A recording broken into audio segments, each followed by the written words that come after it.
Imagine a world in which children of all abilities learn, play, and grow together. A world in which ability does not stand in the way of making friends or dictate where you get to go to school or who you get to study with. That's what I do every day. I try to think about how we make this become a reality, how we try to understand and appreciate the power and the promise of inclusive education. So what is inclusion? Inclusion is not a strategy, an instructional strategy. Inclusion isn't a placement option. Inclusion is about belonging. It's about belonging to a community, a group of friends, a school, or a community. But it's also important to remember that inclusion is not just about being there. We've all probably had the experience where you walk into a room full of people and you don't belong. You're not a member. That doesn't feel very good. So how do we fix that to make sure that the children that we're working with don't experience this idea of not belonging? Well, we do that through instruction. We do that through teaching. What we want to learn and what we've learned is that teaching works. Instruction is important. But it's also important to realize that instruction doesn't just happen. Instruction is intentional. Instruction is planned. Instruction helps all of us be more successful. Whether you're a child learning how to negotiate their environment or a little boy with disabilities who's learning how to use language, or a child in elementary school trying to tackle two-digit addition or trying to learn how to ride a bike, or you're a 50-plus something non-digital native who's trying to figure out how to use her new iPad, instruction works. And we all benefit from good instruction. Now, we sometimes as adults forget how important good instruction is because we don't venture very far out of our comfort zone and try and learn new things. So one of the things that I do every year is encourage my graduate students to try to learn a new thing. And they all look at me with a perplexed look and say, we're in graduate school, we're learning new things every day. And I say, yeah, but by the time you get into graduate school, you know how to do school. So try to learn something else. Try to learn something in a domain that you're not very good at. And I follow my own advice. So every so often I try to learn a skill or achieve something in an area that I'm not very good at. And that's how I ended up doing a triathlon for my 50th birthday and understand, thank you,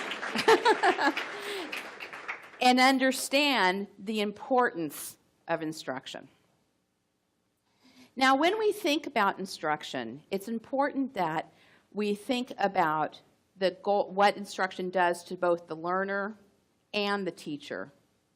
One of the things that instruction does for the learner is it helps them be more confident and more competent. Okay?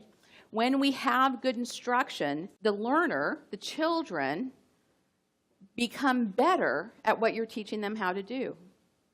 The teacher becomes more confident as well, because there's nothing more reinforcing than a teacher than seeing their students achieve.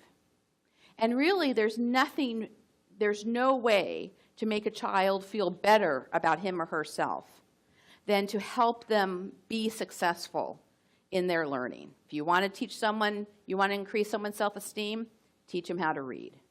That's how you do it. Now, the thing about instruction, though, is that it's important to think about what you're teaching. Often when people come to see the inclusive preschools that we run at the University of Washington, they'll say to me, isn't it great? I can't tell who has a disability and who doesn't have a disability. That always makes me happy. But isn't it great the way that children just naturally interact together?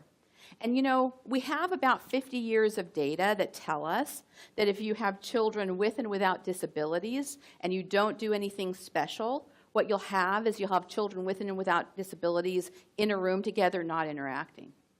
So if we want them to interact together, we need to teach it. If we want children to be helpful towards each other, to interact and be friendly towards each other, we need to teach it.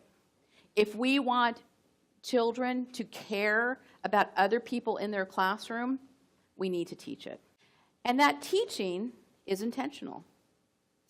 The other thing about that teaching is that it's data-based.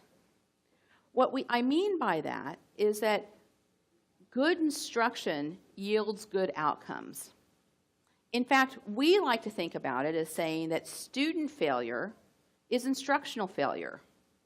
When a child doesn't learn what we want him or her to learn, it's because we haven't taught it to them in the right way. It's not because we're necessarily bad teachers. It's because maybe we haven't figured out the right way to teach it yet. Maybe we don't have control of all the elements that we need to be able to have control of. But when a student isn't making progress in an area, what that teaches us is that we need to change our instructional strategy. Well, instruction is important. It's only important if you're teaching valued skills, activities, and outcomes. When we are very interested in thinking about what children learn from being in inclusive environments. Now, when we started studying inclusion, I was working with some colleagues, and we studied about 35 children for 5 years. And these were children ranging from preschool to high school. And they had severe disabilities, and we observed them many, many times over the course of 5 years. And we talked to their teachers and their parents and their peers, and to them if they were able to talk with us. Because we were interested in finding out what the benefit was of inclusion. We all knew there was a benefit. We saw the benefits. We heard the stories. And in fact, one of the stories we heard every year was what I like to call the birthday party story. So imagine that you have a third grader who's always been, with severe disabilities, who's always been in a segregated classroom. And this year, because their school has decided to embrace inclusion, the child is in a general education classroom with support. And about 3 months into the school year, Ryan, our third grader, comes home, and in his backpack is a birthday party invitation. And his parents say this is the first time he's ever been invited to a birthday party. That's a big outcome, okay? But it's not the outcome of inclusion. The number of party invitations you get is not the outcome, but it's an indicator of an outcome. And what are the outcomes we're looking for? The outcomes we're looking for are membership, relationship, and skills. And membership is how we interact, how a child interacts with the group, with the school, with the classroom, with the community. What kind of accommodations are made to help that child participate in a meaningful way? Relationships are how the child interacts on a one-to-one basis with other children, students in their classroom. And we think about the range of relationships that student demonstrates. So we think about the relationships where sometimes you're a peer, or you're a peer with someone in your classroom. Sometimes you're helping someone in your classroom. Sometimes you're receiving help from someone in your classroom. And sometimes you have conflicts with someone in your classroom, and you have to learn how to settle those conflicts in an appropriate way. Now, you notice one of the kinds of relationships we don't label is friendship, because friendship is a complex range of relationships where you sometimes are helping and sometimes receiving help, sometimes hanging out, and sometimes having conflicts and settling those conflicts. And of course, another outcome of inclusive education are skills.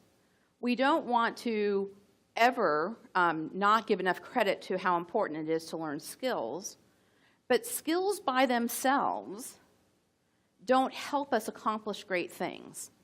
We all know people who are very good at math, or very good at writing, or very good at science who can't use those skills because they can't work with other people, because they don't have good relationships, because they aren't interested in or don't have the skills to be a member of a group.